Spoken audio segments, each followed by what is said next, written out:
कि सबसे बड़ी चीज है कि हेलो, हमको लोग वकील चुनते हैं, भगवान के रूप में हमको नहीं चुनते हैं।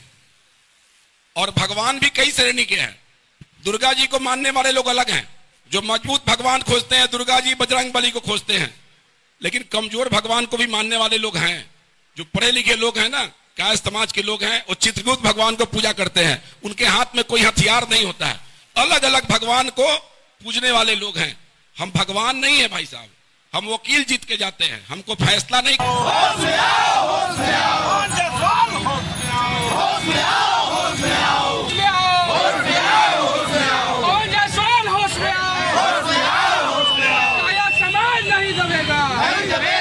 नमस्कार, आप देख रहे हैं ट्रू बिहार न्यूज। खबर बिहार के मोतिहारी से है। आपको बता दें, आज जिले के चित्रांश समाज के लोग उस समय आग बबूला व आक्रोशित हो गए जब उन्होंने सोशल मीडिया पर भाजपा विधायक पवन जायसवाल के उस बयान को देखा व सुना, जिसमें उन्होंने एक निजी चैनल को दिए गए बयान में चित्रांश समाज के देवता पर आपत्तिजनक टिप्पणी की थी और उनके कुल देवता चित्रगुप्त को कमजोर देवता बताया था। विधायक पवन जायसवाल का ये बयान सोशल मीडिया पर जमकर वायरल हुआ और इसको लेकर चित्रांश समाज के लोग आक्रोशित हो गए व एक जुलूस की शक्ल में शहर के गांधी चौक पार पहुंचे और विधायक के खिलाफ जमकर नारेबाजी की और हंगामा करने के बाद उनके पुतला का दहन किया और जमकर नारेबाजी की। आक्रोशित लोगों का साफ कहना था कि विधायक पवन जायसवाल ने उनके कुलदेवता का अपमान किया है और उन्हें एक कमजोर देवता बताया है। हम और हमारा समाज कहीं भी किसी से कमजोर नहीं है। ईंट का जवाब पत्थर से देना जानते हैं और अगर विधायक पवन जायसवाल जल्द से जल्द हमारे समाज से माफी मांग ले, नहीं तो चंपारण के 12 सीट पर चित्रांश समाज भाजपा को वोट नहीं करेगा और उन्हें सबक सिखाएगा। और क्या कुछ आक्रोश व्यक्त किया है चित्रांश समाज के लोगों ने, सुनिए। ढाका विधानसभा के विधायक पवन जायसवाल ने विगत दिनों जिस प्रकार की चित्रगुप्त भगवान के ऊपर अपनी तल्ख टिप्पणी की है, सबसे पहले उसकी घोर निंदा करता हूं। आज गांधी चौक से जिस प्रकार से उनका पुतला दहन किया गया है, उनको सिर्फ ये बताया गया है कि आपने जिस भाषा का प्रयोग किया है, उस भाषा का प्रयोग सनातन धर्म में, संस्कृति में नहीं होती है। जात पात को बांट करके राजनीति करने की दिशा में बढ़ाया हुआ ये आपका कदम है।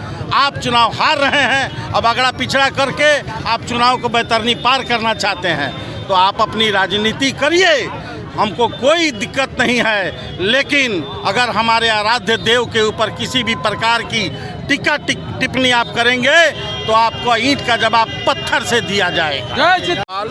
हमारे आराध्य देव चित्रगुप्त भगवान को जो जिस शब्द से दुखी किया है समाज को, हमारे समाज चित्रांश समाज को, इसके लिए उनको 2025 में ढाका में दिखा देंगे कि आप चित्रगुप्त भगवान क्या है और कलम क्या है।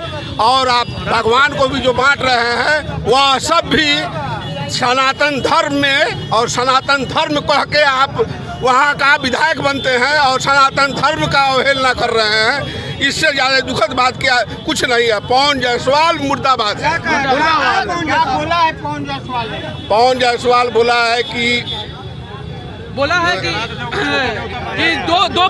दो तरह के देवता हैं हमारे धरती पे। कुछ लोग जो है मजबूत देवता को पूजते हैं, जिसमें दुर्गा माता और हनुमान जी को पूजते हैं, और कुछ लोग जो है कमजोर भगवान को पूजते हैं, जिसमें चित्रगुप्त भगवान के पास, जिनके पास कोई हथियार नहीं है, कलम है, उनको कायस्थ समाज पूजता है। हम लोग उनका विरोध प्रदर्शन कर रहे हैं और इस बार 2025 के विधानसभा चुनाव में पवन जायसवाल को एक करारी हार का सामना करना पड़ेगा और कायस्थ समाज इसका बिगुल चंपारण की सत्याग्रह की धरती से बजा चुका है। क्या नाम हुआ? मेरा नाम युग हो गया। बोलो भाई। तो आप धराशायी हो जाएंगे, जमीन पे आ जाएंगे, कमजोर हो जाएंगे। इतिहास गवाह है कि लेखनी सर्वश्रेष्ठ है, सर्वश्रेष्ठ था और सर्वश्रेष्ठ रहेगा। चित्रगुप्त महाराज का अपमान करने वाले आप सोच लें, मैं आपकी कार्य भर्त्सना करता हूँ, निंदा करता हूँ, आप होश में आइए, सचेत हो जाइए। ठीक है,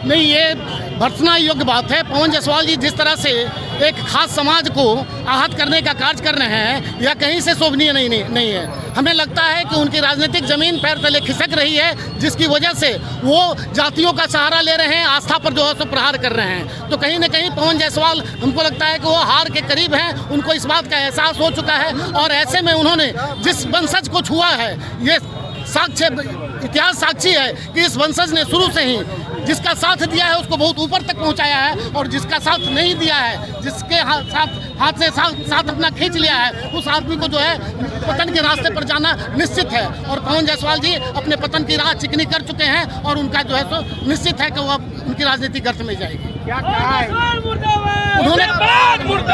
चित्रगुप्त वंशजों को, चित्रगुप्त भगवानों को कमजोर कायर बताने का काम किया है। भगवानों को भी उन्होंने कई भागों में विभक्त किया है और उसमें बताया है कि नहीं, जो कायस्थ के भगवान श्री चित्रगुप्त हैं वो हमारे भगवान नहीं, हमारे पूर्वज हैं और हमारे पूर्वजों को उन्होंने जो सो भला बुरा कहने का काम किया है, जो बिल्कुल यह सहनीय नहीं है हमारे समाज के द्वारा। हम लोग इसकी जो है सो अत्यंत निंदा करते हैं और आने वाले समय में उनको इस बात का सबक सिखाने का कार्य हम सब मिलकर करके